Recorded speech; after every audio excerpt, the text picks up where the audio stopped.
Okay, I've had a little bit of confusion, but I think I'm here. Hi, I haven't made a video in a really long time, and I thought I would make something because I want to share an idea that I was working on. And this idea is like, uh, it's based on this thing, and this thing is a Theremin. And instead of making a video and processing it and editing it and doing all that stuff, now that my life is more busy, I thought I'd just go live and try this out. So this is live. Maybe you're watching the recording.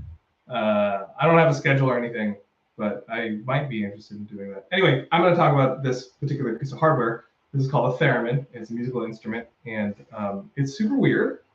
For those of you who don't know, I do hand dancing, so I like have a lot of like really weird finger articulation and isolation stuff, and I'm really precise with my hands. And so my friend bought a theremin, and I went over to his house to try it out, and I fell in love with this instrument. So I decided, you know what, I need to get one. Let me show you how it works and what it sounds like. Okay, so the way this thing goes is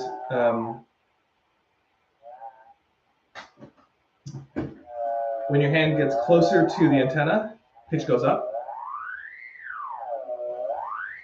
And then when this hand gets closer, or when something gets closer to this loop here, the volume goes down. So with this, you can make like fun songs. Like, so if I want to do like "Happy Birthday to You," first I have to like tune it.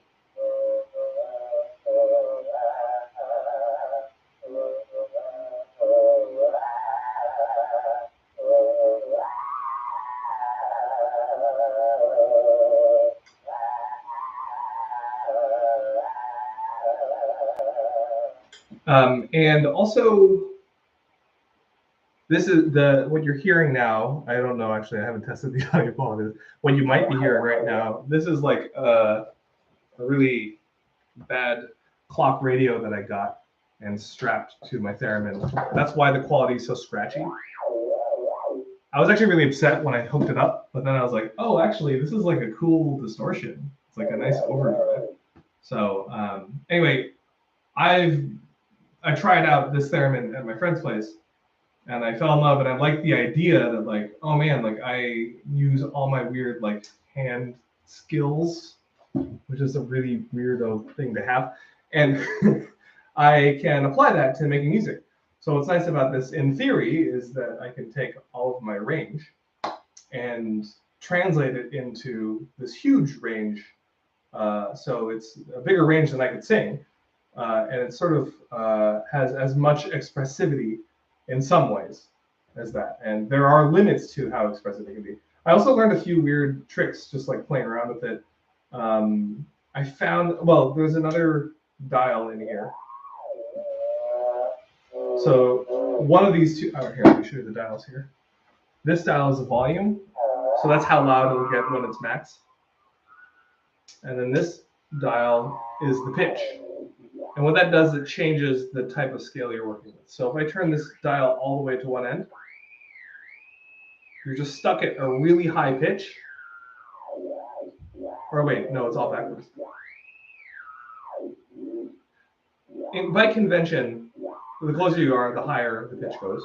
And you can change the dial. And when you're a certain distance away, it goes so low that my amp can't pick it up, or something else. And then I can sort of adjust. So that's like what I call like the dead zone, or the 0 point. I don't know if that's the actual terminology for it. But you can sort of take that dead zone and like shift it all the way up and down based on this dial that I play with. Now, what's nice about that is that means that I can either have this amount of space be 2 octaves or 3 octaves or whatever, or 5 octaves. The more you try to cram in here, the more precise you need to be with your movements, because a little bit of movement will move you a lot on that scale. Or if you don't want to be as precise and you don't have as much range that you need to cover in terms of pitch, you can really slide that down. So anyway, the thing that I wanted to cover today is this other thing that so I was playing with this and was like, wow, wouldn't it be cool if it could express more of the human soundscape?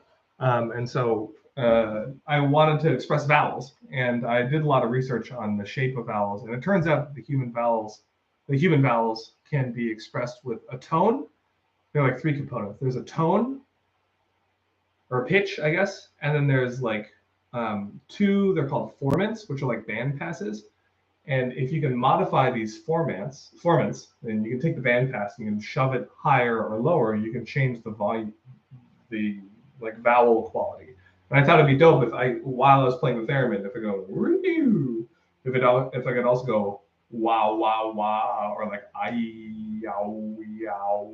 So I have this like system that I'm trying to incorporate hand movements that roughly correlate to the shape of the vowels.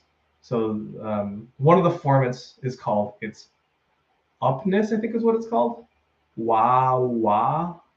And then there's another one that's called the backness. I, or ooey.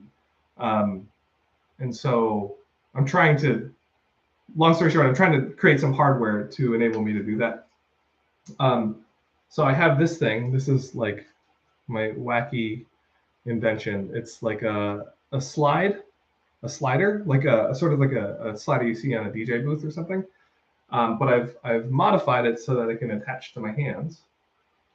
And you can see this slider is attached to some wires, and I'm able to open my hand and close my hand. I haven't been able to hook it up to the Theremin yet, but what this thing is hooked up to an Arduino through these wires, and it's so poorly done they always fall out. So let me put it back in because I want to show off another thing that I've been playing with. Uh-oh, another wire fell out. Okay. Ooh, I don't know if I'll be able to. Oh, yeah. Okay. I have these three wires, 5-volt ground and an analog signal. I'm not as like well versed in Arduino as I want to be. I really enjoy playing with hardware, but it scares the living bejesus out of me because you have to like push electricity through components, and that can break stuff.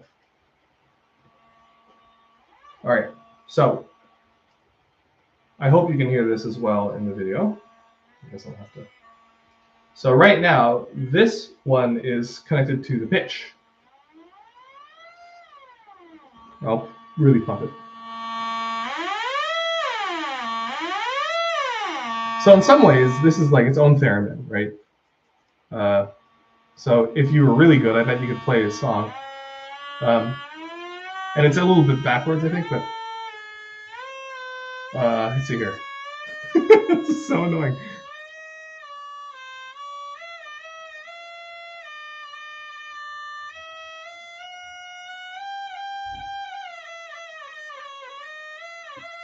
This is me trying to do Mary Had a Little Lamb. Oh, yeah, I think a wire's coming loose. Okay, there's my amazing instrument. But I also am playing with it in terms of this bandpass thing. Let me see if I can enable that in the software. Oops.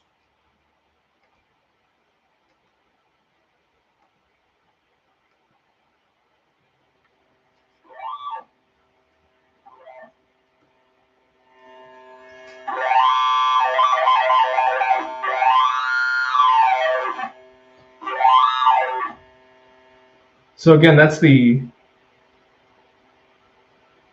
oh, I guess it could be the upness or the backness, depending on how I rig it. I was thinking about putting another potentiometer somehow like back here and having like some sort of like pulley system pull so that I could do this while I'm doing this.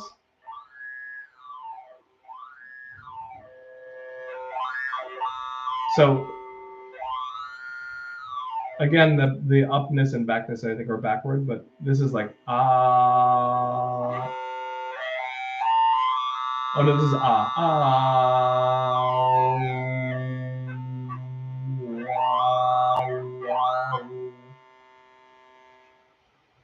Oh, and I can actually do. I was playing around with this earlier.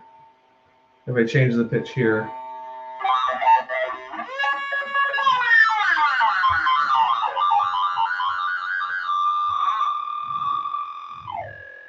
So I don't know if I can do this, but if I can emulate, to like emulate what a theremin's movements would be, it'd be something like, this is the low end, right?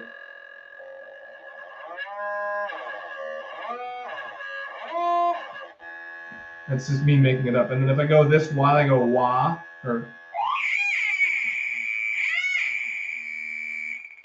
uh-oh.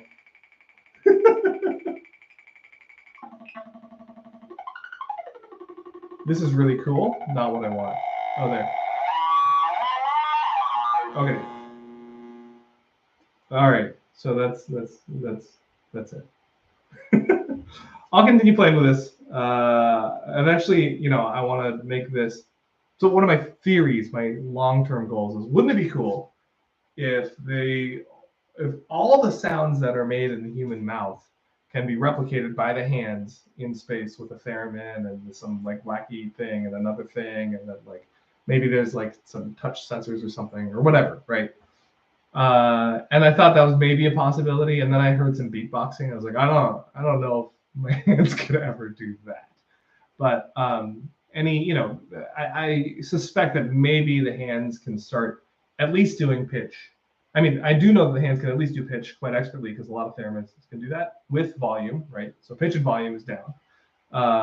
I'm theorizing that maybe we can do vowels next, and then after I do vowels, maybe there's some sort of like elegant way to do these other. So it turns out that consonants are also formants, these band passes, and they're like just, you know, keyed to different registers, and it would be really cool if you can somehow connect that to the hands as well. Anyway, that's all the time I have, and I'm glad to share all this stuff. If you have any questions, send them down below. I want to be more active on here, and maybe I will answer your questions.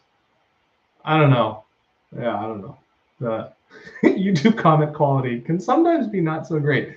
So, but anyway, it doesn't matter. Ask questions. I'm not supposed to say that as a creator, that your comments are sometimes not great, but they have been getting better, I guess. Anyway, ask questions.